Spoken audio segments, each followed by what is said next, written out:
السلام علیکم ورحمۃ اللہ وبرکاتہ۔ امید آپ سبھی حضرات خیریت سے ہوں گے۔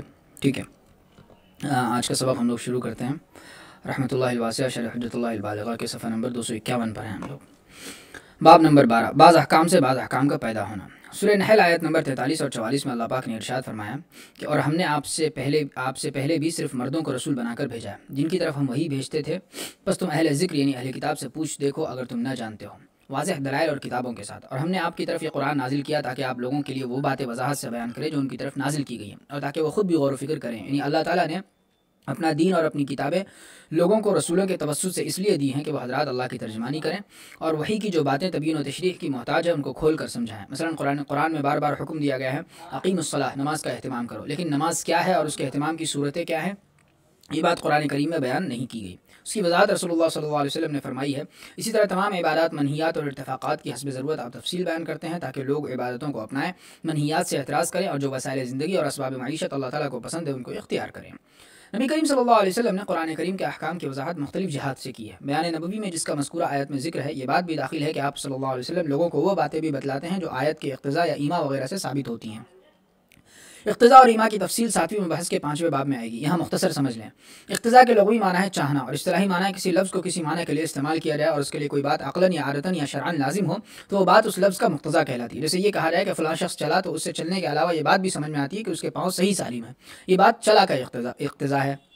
ایما کے لغوی معنی اشارہ کرنا، اور اصطلاحی معنی یہ ہے کہ متکلم کسی مقصد سے کلام کرے اور عبارت ایسی لائے جس سے مقصود کے علاوہ کوئی اعتبار مناسب بھی سمجھ میں آئے، یعنی مقصود سے لگتی کوئی بات مفہوم ہو تو وہ ایما ہے۔ جیسے کسی حکم کو وصف یا شرط کے ساتھ مقید کیا جائے تو وہ اس امر پر دلالت کرے گا کہ جہاں وصف اور شرط نہیں ہوں گے حکم یا تو منتفی ہوگا یا کم از کم غیر مرضی ہوگا۔ ایما کو مفہوم مخالف بھی کہتے ہیں۔ بعض احکام سے بعض احکام کے پیدا ہونے کا مطلب یہ ہے کہ ایک حکم دوسرے حکم کو کھینچے، یعنی متقاضی ہو۔ جیسے انسان کے نوعی احکام متقاضی ہیں کہ آختہ ہونا حرام ہو اور جمعہ کی نماز کا فرض ہونا اور بانگ ہوتے ہی مسجد کی طرف چل پڑنے کا حکم چاہتا ہے کہ اذان کے بعد خرید و فروخت کو حرام کر دیا جائے۔ اس سلسلے میں شاہ صاحب نے اس باب میں 9 اہم اصول بیان کیے ہیں۔ اگر ان اصولوں کو ضبط کر لیا جائے تو ان سے احادیث کے ایک بڑی مقدار کی توجیہ کی جا سکتی ہے۔ اصل اول، بعض احکام کو کھینچتے ہیں۔ بعض احکام کس طرح بعض احکام کو کھینچتے ہیں، یہ بات شاہ صاحب نے 4 طرح سے سمجھائی ہے۔ نمبر 1، انسانوں میں تناسل کا طریقہ آختہ ہونے کو اور لواطت وغیرہ کی حرمت کو چاہتا ہے۔ جب اللہ تعالیٰ نے اس عالم میں اپنی عادت شریفہ ایک خاص نہج پر چلا رکھی ہے، اور وہ یہ ہے کہ اسباب پر مسببات مرتب ہوتے ہیں، یعنی اسباب مسببات تک پہنچاتے ہیں تاکہ اللہ کی حکمت بالغہ اور رحمت واسعہ میں جو مصلحت و فوائد مقصود ہیں وہ منظم اور مرتب ہو جائیں۔ تو اسباب و مسببات کا یہ سلسلہ چاہتا ہے کہ اللہ کی بناوٹ میں کوئی تبدیلی نہ کی جائے۔ ایسا کرنا برا عمل اور بگاڑ پھیلانے کی کوشش ہے، اور ایسا کرنے والوں پر ملائے اعلیٰ کی نفرت اور لعنت مترشح ہوتی ہے۔ اس کی تفصیل یہ ہے کہ جب اللہ تعالیٰ نے انسانوں کو ایک خاص نہج پر پیدا کیا، یعنی انسان عام طور پر یعنی آدم علیہ السلام کی صورتحال کو مستثنا کر کے براہ راست یعنی ڈائریکٹ زمین سے کیڑوں کی طرح پیدا نہیں ہوتا، اور اللہ کی حکمت کا تقاضا یہ بھی تھا کہ نوع انسانی باقی رہے اور دنیا میں اس کے افراد پھیلے اور پلے بڑھیں، تو اللہ تعالیٰ نے انسانوں میں تناسل کی صلاحیتیں ودیعت فرمائی اور ان کو اولاد طلب کرنے کی ترغیب دی۔ سورۃ البقرہ آیت نمبر 187 میں ہے وَابْتَغُوا مَا كَتَبَ اللَّهُ لَكُمْ، اور وہ اولاد تلاش کرو جو اللہ تعالیٰ نے تمہارے لیے مقدر کی ہے۔ اور مشہور ارشاد نبوی ہے تزوجوا الودود الولود، یعنی ایسی عورتوں سے نکاح کرو جو خوب محبت کرنے والی اور بہت بچے جننے والی ہو۔ چنانچہ اس مقصد کی تکمیل کے لیے اللہ تعالیٰ نے انسانوں میں شہوت پیدا کی جو ان کا فطری تقاضا ہے، تاکہ اللہ تعالیٰ اس کے ذریعے وہ کام پائے تکمیل تک پہنچا دیں جو ان کی حکمت کو منظور ہے۔ بس اللہ تعالیٰ نے نبی کریم صلی اللہ علیہ وسلم کو اس راز سے واقف کیا اور یہ حقیقت آپ پر منکشف کر دی، تو اس کے تقاضے سے آپ نے اس راہ کو قطع کرنے کی ممانعت فرما دی اور ان صلاحیتوں کو رائگاں کرنے سے جو اضافہ نسل کی باعث ہیں یا ان کو غیر مصرف میں خرچ کرنے سے روک دیا، اور خصی ہونے کی اور لواطت کی سخت ممانعت فرما دی، اور عزل کو ناپسند کیا۔ ترمذی شریف میں روایت ہے کہ اللہ تعالیٰ اس شخص کی طرف نظر کرم نہیں فرمائیں گے جو کسی مرد سے یا کسی عورت سے اس کی پچھلی راہ میں صحبت کرتا ہے۔ اللہ ہماری حفاظت فرمائے۔ اور بخاری شریف میں روایت ہے حضرت ابن مسعود رضی اللہ تعالیٰ عنہ فرماتے ہیں کہ ہم حضرت صلی اللہ علیہ وسلم کے ساتھ جہاد کیا کرتے تھے اور ہمارے ساتھ عورتیں نہیں ہوتی تھیں، بس ہم نے پوچھا کہ ہم خصی نہ ہو جائیں، تو ہمیں ایسا کرنے سے آپ صلی اللہ علیہ وسلم نے منع فرمایا۔ شرح سنہ میں روایت ہے کہ جو دوسرے کو خصی کرے یا خود خصی ہو وہ ہم میں سے نہیں ہے۔ اس حدیث سے نسبندی کرنے والے ڈاکٹر کا حکم بھی نکلتا ہے۔ اور مسلم شریف میں روایت ہے کہ لوگوں نے آپ صلی اللہ علیہ وسلم سے عزل کے بارے میں دریافت کیا تو آپ نے جواب دیا وہ عزل پوشیدہ بچے کو زندہ درگور کرنا ہے۔ نمبر 2، انسان کی صورت نوعی احکام کو کھینچتی ہے۔ انسان کے افراد کا اگر مزاج درست ہو اور مادہ نوع کے احکام کو ظاہر ہونے کا موقع دے، یعنی وہ ناقص الخلقت نہ ہو، تو ان افراد کی ایک معلوم حیت ہوگی، قد سیدھا ہوگا، ٹیبل کی طرح بچھا ہوا نہیں ہوگا، کھال بالوں سے خالی ہوگی وغیرہ وغیرہ۔ یہ نوعی احکام صورت نوعیہ کا تقاضا اور افراد میں اس کا اثر ہے۔ اور عالم بالا میں تمام انواع کے بارے میں یہ فیصلہ یہ ہے کہ وہ باقی رہے، ان کے پیکرہائے محسوس زمین میں ظاہر ہوں۔ اسی وجہ سے حضور صلی اللہ علیہ وسلم نے کتوں کو مار ڈالنے کا حکم یہ کہہ کر واپس لے لیا تھا کہ وہ بھی ایک امت ہے، یعنی ایک نوع ہے، اور ہر نوع نوع کا بارگاہ خداوندی میں تقاضا ہے کہ اس کو پنپنے کا موقع دیا جائے، اس لیے کسی بھی نوع کے پیکرہائے محسوس کو زمین سے ختم کر دینا پسندیدہ عمل نہیں ہے، اور ہر نوع کا یہ تقاضا ہے کہ افراد میں اس کے احکام کامل و مکمل ظاہر ہوں۔ بس اس اقتدا کو توڑنا اور اس کے رد کی کوشش کرنا برا اور مصلحت کلی کے منافی ہے۔ اور بدن میں جو ایسے تصرفات کی ممانعت کی گئی ہے جن کو نوع کا حکم نہیں چاہتا، اس کی توجیہ اس ضابطے سے بھی کی جا سکتی ہے، جیسے خسی ہونا، عمل جراحی، یا مرد یا عورت کے نظام تناسل کو ہمیشہ کے لیے ختم کر دینا، عورتوں کا دانتوں میں فاصلہ کرنا، چہرے کے بال اکھاڑنا وغیرہ۔ یہ سب امور ممنوع اس لیے ہیں کہ نوعی تقاضوں کو ملیامیٹ کرنا ہے، جو جائز نہیں رہا۔ رہا سرما لگانا اور بالوں میں کنگھی کرنا، تو یہ جائز ہے کیونکہ یہ نوع کے احکام مقصودہ کے ظہور میں اعانت ہے اور احکام مقصودہ کی موافقت ہے۔ عورت مزین ہوگی تو مرد اس کی طرف راغب ہوگا اور مقصد تناسل کی تکمیل ہوگی۔ نمبر 3، شریعت منزلہ اور اتفاقات رائجہ بھی کچھ احکام کے متقاضی ہیں۔ جب اللہ تعالیٰ نے انسانوں کے لیے ایک آئین مقرر کیا تاکہ اس کے ذریعے ملت کی تنظیم ہو، ان کے متفرق امور اور احوال سنورے، اور فرشتوں کی دنیا میں شریعت کے ظہور اور شیوع کا داعیہ اور جذبہ پیدا ہو گیا، تو شریعت کا معاملہ بھی انواع کے معاملے کی طرح ہو گیا، اور وہ شریعت بھی متقاضی ہوئی کہ زمین میں اس کے پیکرہائے محسوس ظاہر ہوں۔ پر شریعت کو رائگاں کرنے کی کوشش کرنا ملائے اعلیٰ کے نزدیک ایک سخت ناپسندیدہ عمل ہوا، وہ شریعت کے تقاضوں اور اس کے متوجہ نظر کے خلاف ہوا۔ یہی حال ان ارتفاقات کا بھی ہے جن پر تمام لوگ متفق ہیں، خواہ وہ عرب ہوں یا عجم، دور کے ہوں یا قریب کے۔ یہ ارتفاقات بھی ایک فطری امر کی طرح ہیں، ان کو بگاڑنا یا ان میں غلط رواجات داخل کرنا بھی سخت ناپسندیدہ عمل ہے۔ شادی بیاہ کی رسمیں اسی ذیل میں آتی ہیں۔ نمبر 4، جب یہ طے پا گیا کہ عدالت میں مدعی گواہ پیش کرے تو اس کے تقاضے سے جھوٹی گواہی کبیرہ گناہ ٹھہری، اور جب مدعی گواہ پیش کرنے سے عاجز ہو جائے تو فیصلہ مدعا علیہ کی قسم پر ہوگا، تو جھوٹی قسم کھانا بھی گناہ کبیرہ قرار دیا گیا۔ اصل دوم، حکم کی حکمت اور سبب پر احکام کی تفریع۔ سورہ قیامہ آیت نمبر 19 میں ارشاد پاک ہے کہ ثم ان علینا بیان، یعنی بیان وحی کی ذمہ داری خدا نے خود لی ہے۔ یعنی اس بیان خداوندی کی ایک صورت یہ ہے کہ اللہ تعالیٰ جب کسی حکم شرعی کی وحی بھیجتے ہیں تو اپنے پیغمبر کو اس کی حکمت اور اس کا سبب سمجھا دیتے ہیں۔ بس پیغمبر علیہ السلام کے لیے جائز ہے کہ اس مصلحت اور سبب کو پیش نظر رکھ کر اس حکم کی کوئی علت مقرر کریں، پھر اس علت پر احکام متفرع کریں۔ جیسے اللہ تعالیٰ نے نمازیں صبح اور شام کے اوقات میں رکھی ہیں، اور ایک نماز تو بالکل سونے کے وقت سے پہلے متصل رکھی ہے، اس میں کیا حکمت ہے؟ وہ اللہ تعالیٰ نے آپ صلی اللہ علیہ وسلم کو سمجھا دی، چنانچہ آپ نے اجتہاد فرمایا اور صبح اور شام اور سونے کے وقت میں اذکار و اوراد کو متعین فرمایا۔ دوسری مثال سورۃ النساء آیت نمبر 23 میں ارشاد ہے وَأَن تَجْمَعُوا بَيْنَ الْأُخْتَيْنِ، یعنی نکاح میں دو بہنوں کو ایک ساتھ جمع کرنا حرام ہے۔ اور اس حرمت کی وجہ اللہ تعالیٰ نے آپ صلی اللہ علیہ وسلم کو سمجھا دی کہ سوکنوں کے مناقشے قطع رحمی کا سبب بن سکتے ہیں، چنانچہ آپ نے اس حکم کی علت نکالی کہ طرفین سے قرابت محرمہ کا ہونا، یعنی ایسی دو عورتیں کہ ان میں سے جس کو بھی مرد فرض کیا جائے تو دوسری سے اس کا نکاح ہمیشہ کے لیے حرام ہو۔ پھر آپ نے اس علت پر یہ حکم متفرع فرمایا کہ پھوپھی بھتیجی کو اور خالہ بھانجی کو بھی نکاح میں جمع کرنا حرام ہے، کیونکہ ان میں بھی طرفین سے قرابت محرمہ پائی جاتی ہے۔ یہ نبی کے قیاس کا انداز ہے۔ امت کے مجتہدین اس طرح کے قیاس پر قادر نہیں، ان کا قیاس بس یہی ہے کہ وہ قرآن و حدیث میں مصرح حکم کی علت دریافت کرتے ہیں، پھر اس پر حکم کو دائر کرتے ہیں۔ جیسے 6 چیزوں میں سود کی حرمت مصرح ہے، یعنی گیہوں، جو کھجور، نمک، سونے اور چاندی میں مجتہدین نے ان میں غور کر کے علت نکالی ہے اور اس میں اختلاف بھی ہو گیا، بس ہر ایک نے اپنی علت پر احکام ربا کو متفرع کیا ہے۔ اصل سوم، اسلوب کلام کو سمجھ کر حکم دینا۔ جب نبی کریم صلی اللہ علیہ وسلم کسی آیت سے سیاق کلام کی کوئی وجہ سمجھتے ہیں، اگرچہ وہ وجہ نبی کے علاوہ دوسروں کی سمجھ میں نہیں آتی، کیونکہ اس فہم کا ماخذ یعنی وہ جگہ جہاں سے کوئی چیز لی جائے وہ دقیق ہوتا ہے یا اس میں تزاحم احتمالات ہوتا ہے، تو آپ صلی اللہ علیہ وسلم کے لیے حق ہوتا ہے کہ آپ اپنی فہم رسا کے مطابق حکم دیں۔ مثلا نمبر 1 سورۃ البقرہ آیت نمبر 158 میں ارشاد ہے کہ صفا اور مروہ نامی پہاڑیاں اللہ کے دین کے امتیازی نشانات ہیں۔ اس آیت سے نبی کریم صلی اللہ علیہ وسلم نے یہ سمجھا کہ صفا کی تقدیم محض اتفاقی امر نہیں ہے بلکہ مشروع کی موافقت کے پیش نظر، یعنی اللہ تعالیٰ نے لوگوں کے لیے جس طرح سعی میں شروع کی ہے اس کا لحاظ کر کے صفا کو مقدم لایا گیا، جیسا کہ کبھی تقدیم سوال کی موافقت کے طور پر ہوتی ہے، یعنی سوالات جس ترتیب سے ہوتے ہیں جوابات بھی اسی ترتیب سے دیے جاتے ہیں۔ تقدیم کی اس کے علاوہ اور وجوہ بھی ہوتی ہیں، اسی طرح آیات پاک میں صفا کی تقدیم کی خاص وجہ سے اور وہ مشروع کی موافقت ہے، خاص وجہ ہے اور وہ مشروع کی موافقت ہے۔ چنانچہ آپ صلی اللہ علیہ وسلم طواف سے فارغ ہو کر سعی کے لیے روانہ ہوئے تو ارشاد فرمایا سعی اس پہاڑی سے شروع کرو جس کا اللہ نے پہلے تذکرہ فرمایا۔